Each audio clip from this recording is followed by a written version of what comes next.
नमस्कार, मैं प्रद्युमन जोशीला। देश के प्रधानमंत्री नरेंद्र मोदी जिस काम के लिए पूरी दुनिया में जाने जाते हैं और वो काम उनका ये है कि वो कभी भी किसी को भी जिसका नाम कहीं लिस्ट में भी ना हो उसको बहुत बड़ी जिम्मेदारी दे करके पूरे देश को, दुनिया को चौंका देते हैं। प्रधानमंत्री नरेंद्र मोदी का जितना कार्यकाल आज तक का है वो उनका यही रहा है कि वो अपने साथी को भी ये आभास नहीं होने देते कि अगला फैसला वो क्या लेने जा रहे हैं। जी हां, कुछ इसी तरह का फैसला उन्होंने 9 दिसंबर को यानी आज के दिन किया। वो फैसला क्या किया उस पर हम इस वीडियो में आपको आगे बताएंगे। उससे पहले आप सभी से अनुरोध है कि आप हमारे YouTube चैनल को सब्सक्राइब करें, बेल आइकन घंटी का बटन अवश्य दबाएं, वीडियो को ज्यादा से ज्यादा शेयर करें, अपने कमेंट्स अवश्य लिखें। कोई अन्य मुद्दा भी आपके दिमाग में हो तो वो भी आप हमें बता सकते हैं। अब हम बात करने जा रहे हैं देश के प्रधानमंत्री, भारतीय जनता पार्टी के सबसे बड़े नेता नरेंद्र मोदी जी। 9 तारीख को हरियाणा प्रदेश की धरती पर उनका आना हुआ। हरियाणा प्रदेश में एक बड़ी जो जनसभा थी, जिसको जनसभा भी नहीं कह सकते क्योंकि वो सरकारी कार्यक्रम, एक LIC से संबंधित कार्यक्रम था, महिलाओं से संबंधित कार्यक्रम था, उसको लेकर के वो हरियाणा के दौरे पर रहे। इसी दौरान हरियाणा प्रदेश में जो एक राज्यसभा की सीट का चुनाव होना है, जिसमें लगभग 3.25 साल के लिए हरियाणा से राज्यसभा का कौन सदस्य होगा, उस पर पूरे प्रदेश की टकटकी लगी हुई थी। 1 दर्जन के आसपास लोग नेता इस उधेड़-बुन में थे कि उनका नाम आ सकता है। बहुत से नेता दिल्ली के राजनीतिक गलियारों में, दिल्ली के दरबारों में हाजिरी लगा रहे थे। बहुत से नेता कभी अमित शाह से, कभी JP नड्डा से, कभी मनोहर लाल जी से, कभी नायब सिंह सैनी जी से मिल रहे थे। लेकिन इस दौरान देश के प्रधानमंत्री जी से कोई नेता नहीं मिला और प्रधानमंत्री जी ने हरियाणा प्रदेश से, चूंकि बीजेपी की वो सर्वे सर्वा है, भले ही डिसीजन भारतीय जनता पार्टी कर रही है, लेकिन बीजेपी के सबसे बड़े नेता नरेंद्र मोदी जी ही हैं। उन्होंने एक ऐसा फैसला लिया हरियाणा के संदर्भ में कि जिसका कहीं कोई लिस्ट में नाम भी नहीं दिखाई दे रहा था, उनको उन्होंने हरियाणा से राज्यसभा के लिए भेजने का फैसला किया बीजेपी के शीर्ष नेतृत्व ने, जो कहीं ना कहीं ये दर्शा रहा है कि प्रदेश के नेता चाहे किसी के लिए भी पैरवी कर दें, प्रदेश के नेताओं में चाहे कोई कहीं भी जाए, प्रदेश में के राजनीतिक गलियारों में किसी का भी नाम चलता हो, लेकिन अंतिम जो मोहर है वो तो मोदी जी और जो उनका कोर ग्रुप हो जिसको चाहेगा उसको बनाएगा। हरियाणा के संदर्भ में जो फैसला लिया गया वो बड़ा दूरगामी सोच का फैसला दिखाई दे रहा है और इस फैसले के बाद यह भी कहा जा सकता है कि नायब सिंह सैनी जी और मनोहर लाल खट्टर जी को भी हरियाणा का जो ये राज्यसभा के को लेकर के ये जो जिनका नाम का ऐलान किया गया, हो सकता है इस चीज का आभास था या नहीं था, क्योंकि राजनीतिक गलियारों में ये चर्चाएं बड़ी जोरों पर थी कि मनोहर लाल जी ये चाहते हैं कि संजय भाटिया जी को राज्यसभा में भेजा जाए। अब इस विषय पर मनोहर लाल जी का कभी कोई जो है ऑफिशियल बयान कभी नहीं आया और ना ही नेता कभी कोई इस तरह का कोई बयान देते हैं। ये तो केवल राजनीतिक गलियारों में चर्चाएं चलती रहती हैं। अब मोदी जी ने जिनको हरियाणा प्रदेश से राज्यसभा के लिए भेजने का ऐलान किया है वो हैं रेखा शर्मा। जी हां, रेखा शर्मा राष्ट्रीय महिला आयोग की पूर्व चेयरमैन रही हैं।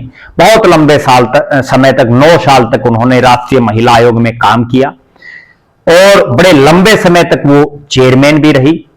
नरेंद्र मोदी जी के काफी नजदीकियों में वो शामिल हैं और जो रेखा शर्मा जी हैं वो मूल रूप से हरियाणा से ही हैं, पंचकुला से हैं और 1964 में वो उनका जन्म हुआ। बीजेपी की जिला सचिव से उन्होंने अपनी राजनीति शुरू की, मीडिया विभाग को भी उन्होंने संभाला और 1992 से 1997 के दौर में जब नरेंद्र मोदी जी हरियाणा, हिमाचल प्रदेश और चंडीगढ़ के प्रभारी हुआ करते तो वो अक्सर पंचकुला में रहते। तभी जो है रेखा शर्मा जी की उनके साथ अच्छी जान पहचान हुई और जिसका फायदा उनको अभी भी मिला। उससे पहले भी उनको राष्ट्रीय महिला आयोग में चेयरमैन बनाया गया। ये रेखा शर्मा वही हैं जिनका कालका विधानसभा सीट से विधानसभा के प्रत्याशी के तौर पर भी बड़ा जोरों से नाम चल रहा था। ये इतर बात है कि उनको विधानसभा की टिकट नहीं मिल पाई और वो लगातार विधानसभा की टिकट के लिए उनका नाम पिछली 2-3 योजनाओं से बड़ा जोर शोर से चल रहा था, चाहे 2014 की बात हो, 2019 की बात हो या 2024 की बात हो।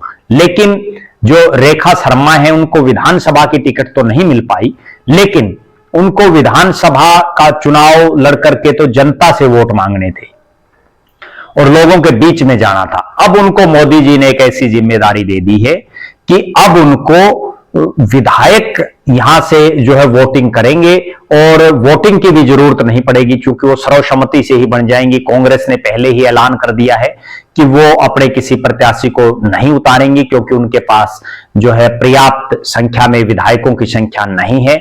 लिहाजा रेखा शर्मा का हरियाणा से राज्यसभा का सदस्य बनना निश्चित है। ये वो रेखा शर्मा है जिनको मोदी जी की बड़ी विश्वसनीय और उनके नजदीकी माना जाता है। हरियाणा प्रदेश की राजनीति में जिस तरह से एकदम से उनका नाम आया, उनको राज्यसभा में भेजा गया, ये इस चीज का भी एक संकेत दे रहे हैं कि भविष्य में रेखा शर्मा को इससे भी बड़ी जिम्मेदारी नरेंद्र मोदी जी और भारतीय जनता पार्टी का शीर्ष नेतृत्व दे सकता है। बहरहाल ये कहा जा सकता है कि रेखा शर्मा को बनाने से हरियाणा प्रदेश में चूंकि अभी जो 5 राज्यसभा के सदस्य हो जाएंगे और उनमें जो जातीय समीकरण वो जो है एक बार फिर से साधने की कोशिश भी की गई है। और इसके अलावा कहीं ना कहीं मेरा निजी रूप से ये मानना है कि यार रेखा शर्मा को उनकी जाति की बजाय वो उनका जो काम है उसको देख करके मोदी जी ने उनका जो काम उन्होंने किया महिला आयोग में या भारतीय जनता पार्टी में जो उन्होंने काम किया उसको देखते हुए उनको जो है देश के सबसे उच्च सदन राज्यसभा के लिए हरियाणा प्रदेश से भेजने के लिए उनको सदस्य के तौर पर जो है घोषणा उनकी कर दी है। और मेरा ऐसा मानना है कि और जो राजनीतिक गलियारों में भी इस तरह की अटकलें चल रही हैं कि रेखा शर्मा को भविष्य में जब भी कैबिनेट का विस्तार मोदी जी करेंगे तो हो सकता है उनको अपनी कैबिनेट में भी वो ले लें। हरियाणा प्रदेश में भी लोग उनको भविष्य की बड़ी नेता मान करके चल रहे हैं क्योंकि एकाएक जिस तरह से उनका नाम आया है, तमाम जो बड़े धुरंधर जिनके नाम चल रहे थे वो कहीं ना कहीं उनसे राजनीतिक कद में भी जो बड़े लोग थे उन सबको दरकिनार करके भारतीय जनता पार्टी ने एक सामान्य परिवार से ही वो आती हैं और बीजेपी के लिए उन्होंने अपना पूरा जीवन समर्पित किया हुआ है और उनको बनाया है। लिहाजा हमारी तरफ से रेखा शर्मा जी को राज्यसभा की सदस्य के लिए जो भारतीय जनता पार्टी ने उनको बनाया है उसके लिए उनको बहुत बहुत धन्यवाद। वो जल्द ही हरियाणा प्रदेश से राज्यसभा के सदस्य के तौर पर जो है प्रदेश की जनता की आवाजें देश के सबसे बड़े सदन में रखेंगी, ऐसी हमें उनसे अपेक्षा है। और उनसे दूसरी अपेक्षा और उम्मीद ये भी प्रदेश की जनता को है कि वो जो अन्य जो राज्यसभा के सदस्य हैं उनकी तरह एक जाति या एक क्षेत्र तक सीमित होकर के ना रहें, बल्कि वो पूरे प्रदेश के में घूमे, प्रदेश में भारतीय जनता पार्टी को मजबूती करें। उनके उज्जवल राजनीतिक भविष्य और स्वस्थ जीवन की हम कामना करते हैं।